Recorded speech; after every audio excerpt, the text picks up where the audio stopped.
Hi, I'm Steven Kilger. I'm managing editor of Feed and Grain, and today I have Robert Cooper with me, head of IFEEDER. Robert, you want to introduce yourself to our watchers? Thanks, Stephen. Again, my name is Rob Cooper, and I'm the Executive Director for the Institute for Feed Education and Research. Have been with the organization a couple of years and have a background that spans a lot of years at the intersection of agriculture and fundraising. Looking forward to chatting with you today. So, Rob, what are some of the IFEEDER's big moments in 2020? What happened last year for you guys? There are three things in 2020 that I would kind of highlight.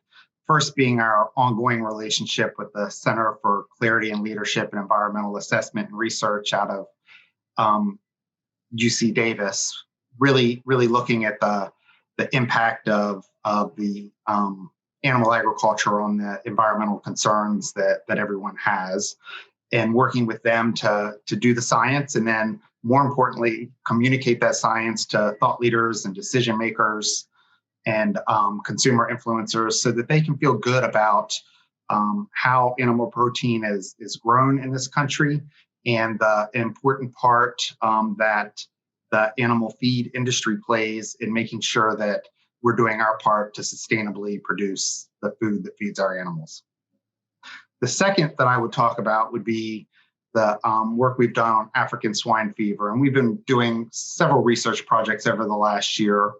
This latest project really looked at the biosecurity in feed mills and making sure we understand what if ASF infected a feed mill, that we have a better understanding of kind of how and where that may happen.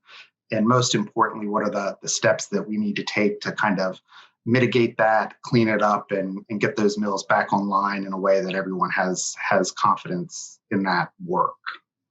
And lastly, and probably the most exciting thing that we did this year, was we released first of its kind research looking at the pet food industry, the production of pet food, the ingredient analysis, and its economic impact on the agricultural industry. The pet food industry is a $30 billion industry, has over 500 ingredients that goes into making pet food for cats and dogs, and has an economic impact of billions of dollars in supplies and materials that are bought to help grow the ingredients to put into pet food.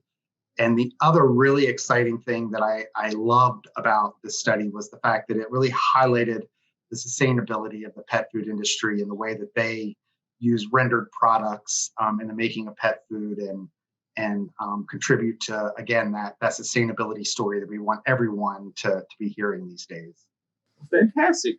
So what does IFEEDER have planned for 2021? New year, ready for new things? Well, new year, new projects. I'm really excited that in the next couple of weeks, we're going to release our updated animal feed consumption study.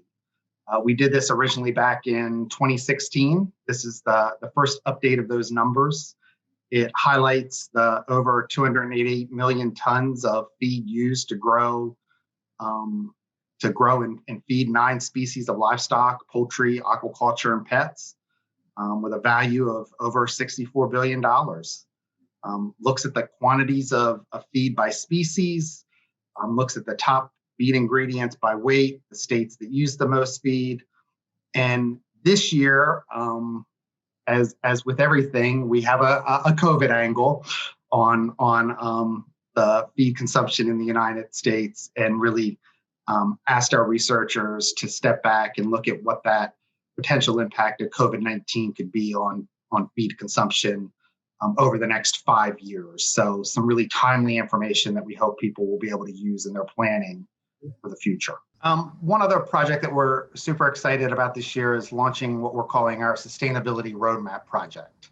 We're really looking to become much more engaged in the area of sustainability, and we are looking to do several things through this project in the coming probably 18 months or so.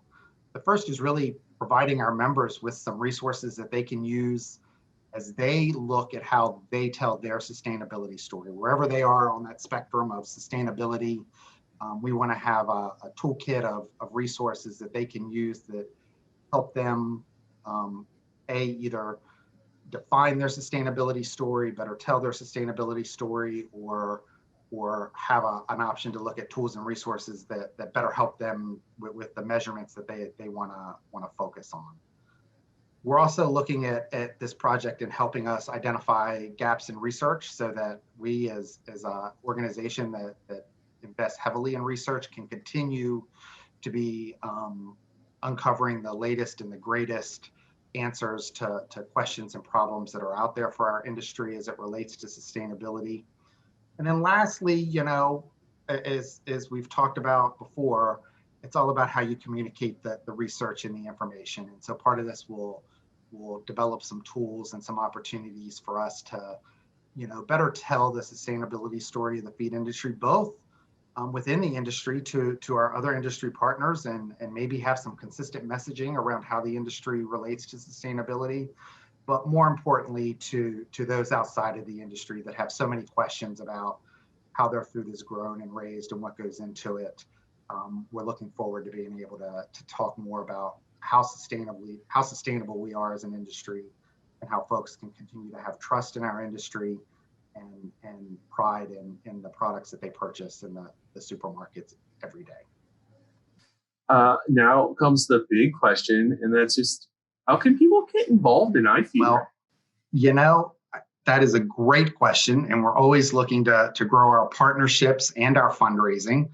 And I would encourage people to visit our website at ifeeder.org and look at the work that we've done, suggest a project or an opportunity that they think we may need to be looking at and paying attention to. They can make a gift online there. We're always excited to have new funding partners. And really, at the end of the day, reach out to me and let's just have a conversation about what might be possible. You never know what good things can come out of a conversation. Excellent. Yeah, well, I encourage every one of our watchers to get involved. I know we love working with IFEEDER, and I have had the pleasure knowing Rob and interviewing him 3 times now every year at IPPE. So thank you so much, Rob. Any last message to tell our watchers? I would just repeat that they should go look at our website at ifeeder.org and see what we're all about and how they can connect with us.